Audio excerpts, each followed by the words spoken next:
Olá, eu sou a Nina Silva, trabalho na área de tecnologia há 20 anos e sou CEO do Movimento Black Money, que é um hub de inovação com iniciativas a partir da tecnologia para a alavancagem e emancipação da comunidade negra no Brasil. Eu comecei minha carreira como consultora SAP, isso lá no iniciozinho dos anos 2000. E além de ser especializada em alguns módulos, né, na época, eu acabei adentrando a parte de gestão de projetos e fui uma das primeiras gestoras negras de projetos, principalmente projetos internacionais de implementação SAP do Brasil. Então, eu falo aqui de um ambiente muito confortável sobre como a gente precisa atentar para a diversidade dos nossos espaços e principalmente das soluções tecnológicas que nós estamos colocando, absorvendo e expandindo no mercado. Sou nascida e criada em São Gonçalo, num bairro favelizado chamado Jardim Catarina, na época, há 38 anos atrás, o maior loteamento favelizado da América Latina. E eu costumo perguntar como que uma menina negra sai da maior favela horizontal do país e vai parar na capa, né, de várias revistas de tecnologia, em revistas internacionais, com premiações na ONU e também, basicamente, em grandes veículos brasileiros. Isso não é muito simples, não tem a ver com mérito, não tem a ver com genialidade, tem a ver com cavar pequenas oportunidades e muitas das vezes em ambientes não vantajosos. E eu digo a Nina, né, a minha pessoa na terceira pessoa, porque eu acabo sendo reflexo de uma maioria do país, uma maioria minorizada. Nós somos uma maioria de mulheres, né, como vocês já sabem. Também somos uma maioria de afrodescendentes autodeclarados, então o IBGE comprova que a autodeclaração aumentou cerca de 15% de pessoas pretas e pardas no país. E mulheres negras são 28,7% da população brasileira. Pessoas negras são 56%. E quando a gente fala desses números, né, nossa, somos quase 119 milhões de afrodescendentes, a gente também esbarra em números não tão, digamos assim, motivadores. Somos 67% dos desempregados do país e nesse momento pandêmico temos aí um desafio muito grande que é o não atendimento da melhor maneira do Sistema Único de Saúde. 67% da população que depende do Sistema Único de Saúde é negra e, por consequência, não somente disso, mas também pela falta de saneamento básico que nós temos nas periferias, que é uma periferia enegrecida, as pessoas que estão expostas aos serviços, muitas das vezes ditos como essenciais, caixas de supermercado, seguranças de condomínios, de prediais, pessoas de serviços gerais. Se a gente fala de mulheres negras,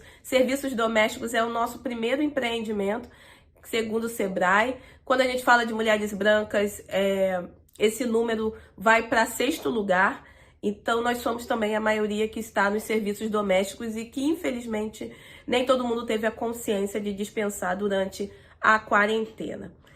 Esses números apenas comprovam que essas desigualdades, principalmente a desigualdade racial entre negros e brancos no Brasil, não é algo que a pandemia criou, é algo histórico, né? Nós temos aí mais de 4 séculos de uma marginalização, até mesmo legislada, a favor da escravização de pessoas afrodescendentes, a favor da não absorção no sistema educacional e no sistema de saúde, e também o estímulo ao encarceramento dessa população.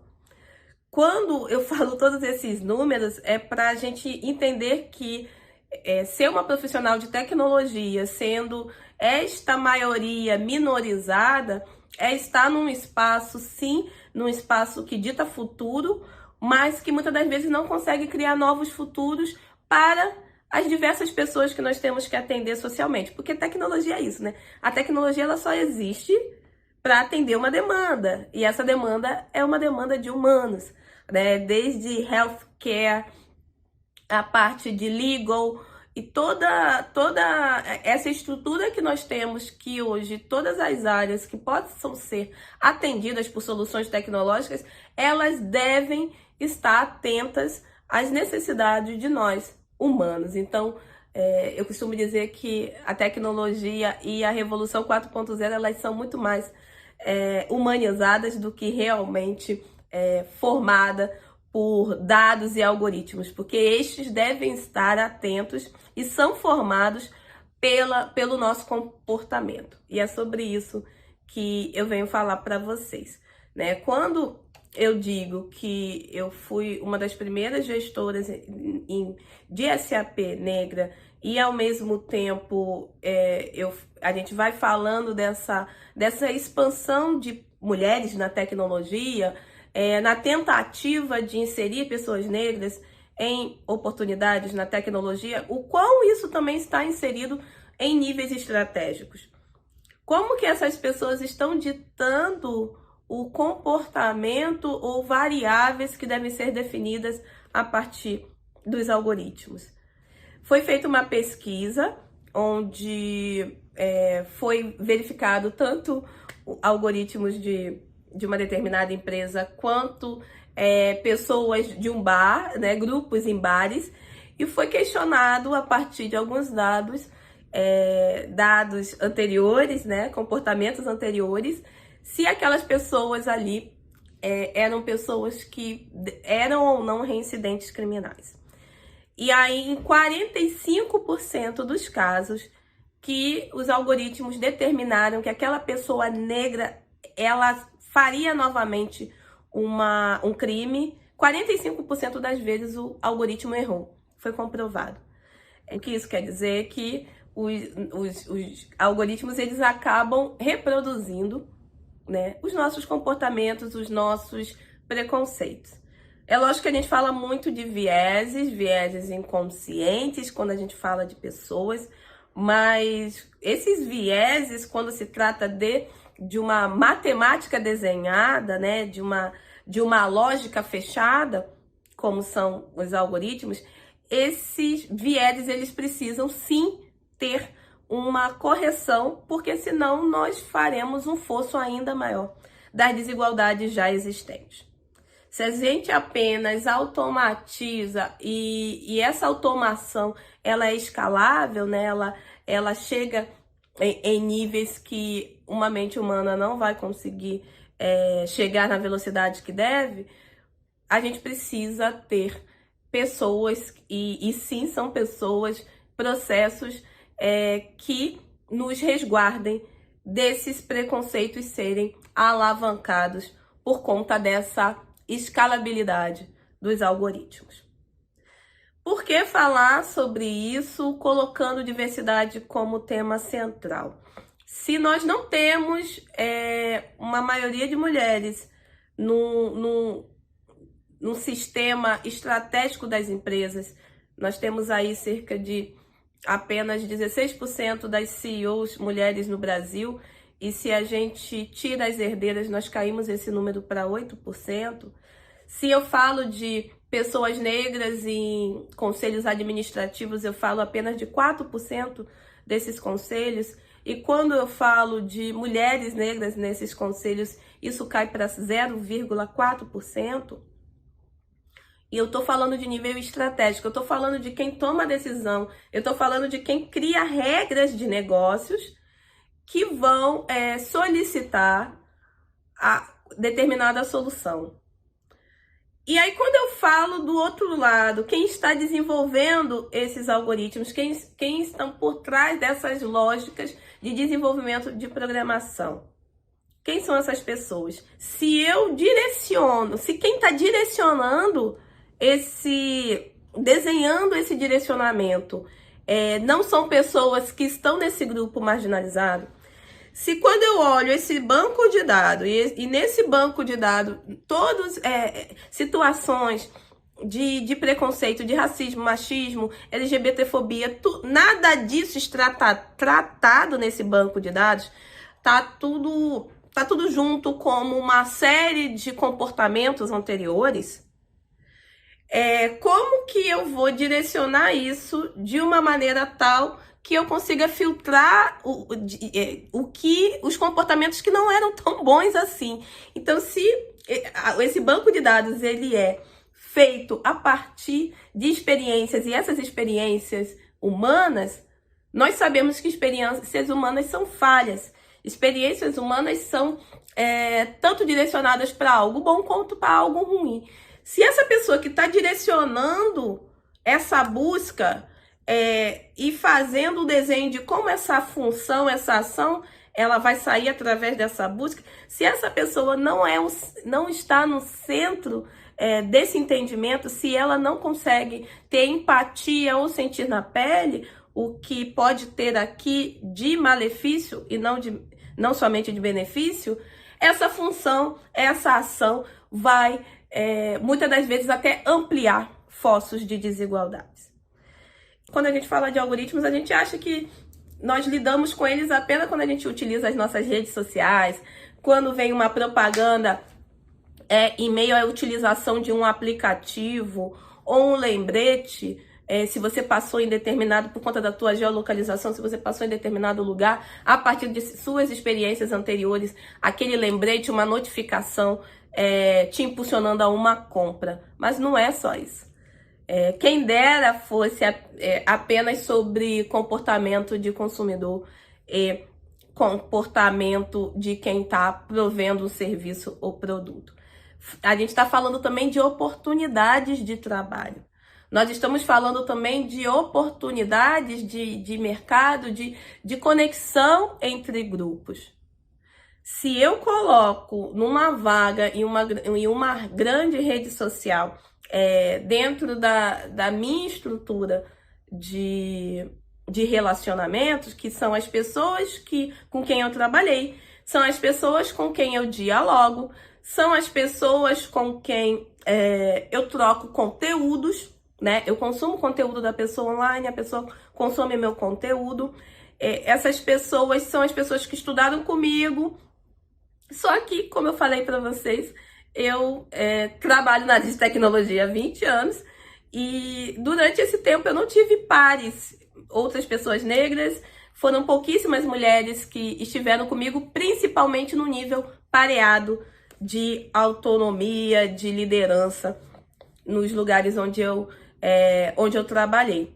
Então, se eu for apenas lidar com essas conexões primárias e secundárias, são conexões que a oportunidade de emprego que eu vou colocar ali não vai chegar em pessoas que não circundaram o meu ambiente corporativo ou o meu ambiente pessoal.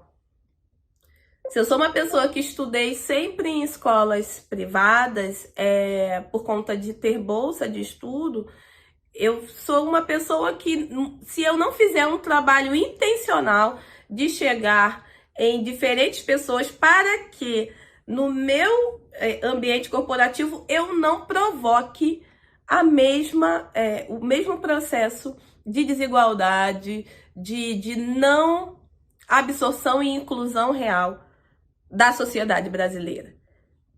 Então, os algoritmos, eles sim estão num olhar sobre demanda, mercado, no entendimento em que um comportamento prévio, que eu quero estar confortável a partir do meu comportamento, aquela solução entender quais seriam outras demandas que eu possa ter, e aí eu ser surpreendida com uma super oferta, ou eu ser surpreendida com um super presente que vai me contemplar por conta das minhas experiências anteriores. Sim, lógico. Mas quem diz que esse meu comportamento já não eram comportamentos muito fechados em lojas e lugares que são sempre as que estão me circundando, e eu não tenho a oportunidade, por exemplo, nesse momento, de ser afetada por ofertas de negócios locais da minha região, porque são essas ofertas, mesmo eu nunca tendo comprado nesses lugares. Ou, por exemplo, eu querer auxiliar negócios afroempreendimentos, porque no momento de pandemia 85% desses empreendimentos, e isso é uma pesquisa que nós fizemos com a nossa base de afroempreendedores, 85% pararam de vender nos primeiros meses da pandemia. Nós tivemos que criar um fundo emergencial para rentabilizar essas famílias, para que a economia preta do país não parasse. Porque se a gente para a economia, se a gente para os negócios, os micro, nano negócios, nós paramos aí com uma grande parcela do PIB brasileiro. E aí toda a sociedade perde. Então eu também quero isso. Eu quero que os algoritmos entendam que nós precisamos, não só em momentos de crise, mas a todo momento, olhar para como a tecnologia pode nos auxiliar em reparações históricas. Como eu posso chegar em empreendimentos negros ou em empreendimentos fundados por mulheres e comprar intencionalmente desses empreendimentos? Mas se eu for procurar nos aplicativos tradicionais de tanto mobilidade urbana para alimentos, quanto esses aplicativos de compra e venda de varejo alimentício, eu não vou encontrar essa opção. Então me entendam, se eu sou uma pessoa que sou uma mulher negra, nesses espaços eu consigo falar que eu preciso colocar intencionalmente essa opção no aplicativo, porque aí eu vou fazer pessoas que nunca compraram desses estabelecimentos apoiarem a estes que precisam nesse momento e serem investidores de uma conjuntura que à frente pode mudar completamente. Então, utilizar de uma crise para uma oportunidade. É sobre isso que nós trabalhamos, é sobre isso que quando a gente fala de diversidade, algoritmo, a gente não está só falando de inserção de pessoas negras em espaços de poder, né? Nós estamos falando também em construir pontes entre negócios que tenham visibilidade e que possam dar visibilidade a negócios de empreendimentos negros, a empresas fundadas por mulheres. Porque não adianta apenas colocar uma hashtag Blackout Tuesdays, Black Lives Matter, ou se preocupar e incentivar que as pessoas, que mulheres fundem seus negócios, tenham seus empreendimentos e não sejamos os investidores disso.